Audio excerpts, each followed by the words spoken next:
أينما كنا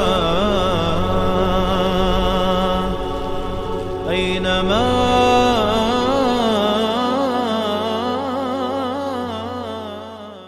بسم الله والحمد لله والصلاة والسلام على رسول الله.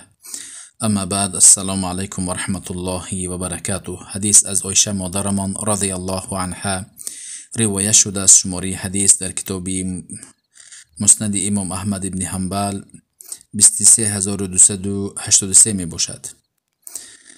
عایشه مادرمان از پیامبر صلی الله علیه و سلم روایت میگویند پیامبر صلی الله علیه و سلم گفتند: إن للقبر ضغطة ولو كان أحد ناجيا منها نجا منها سعد ابن معاذ. پیامبر صلی الله علیه و سلم گفتند در قبر یک فشاری است که پخش می شود. وقتی که میت را می گذارند، هر یک شخصی وفات کرده فشار داده می شود، پخش کرده می شود.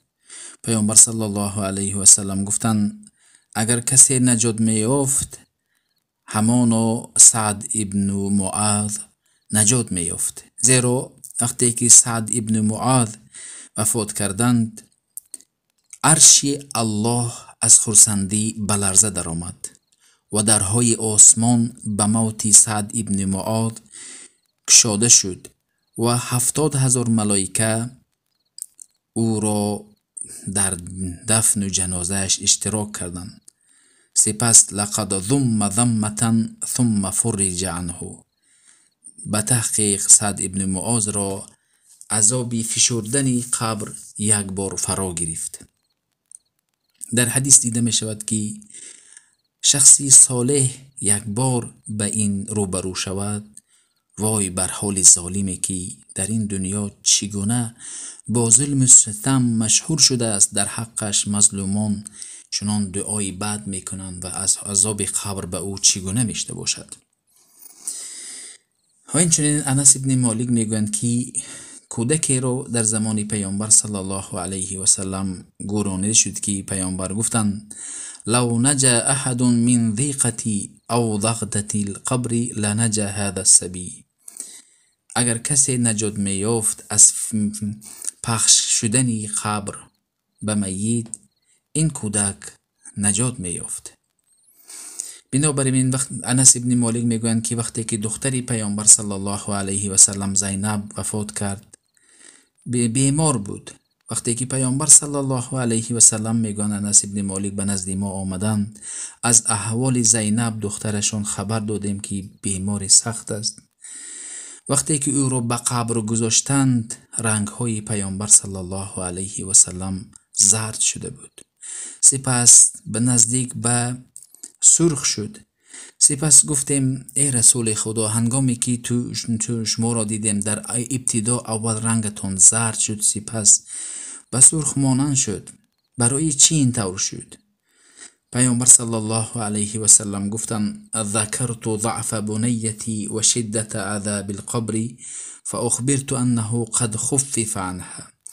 من یادآور شدم بیماری دخترم را و شدت عذاب قبر را. بر من خبر داده شد که عذاب قبر به او سبک شد. اما ولقد ضغطت ضغطة سمی صوتها ما بین خافقین. اما یک بار قبر با هم فشارید پخش کرد که او را صدای چنین شخصی میت را تمامی مخلوقات میشنوند.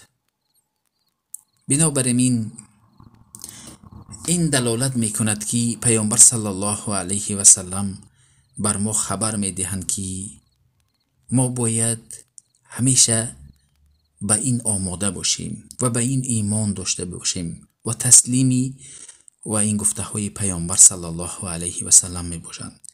پیامبر صلی الله علیه و سلم بر ما چنان فشردن پخش کردن قبر رو بر ما خبر دادند، اما چگونگی او بر ما معلوم نیست. فشردن پخش شدن معلوم است. بنابراین ما ایمان بیاریم و چه خیل چگونه نباید با این سوال بکنیم. الله ما را عذاب قبر را از بر ما آسان بکند، سبک بکند و قبر را بر ما بستانی از بستانی بهشت گرداند. این بود شرح مختصر این حدیث. السلام علیکم و رحمت الله و برکاته.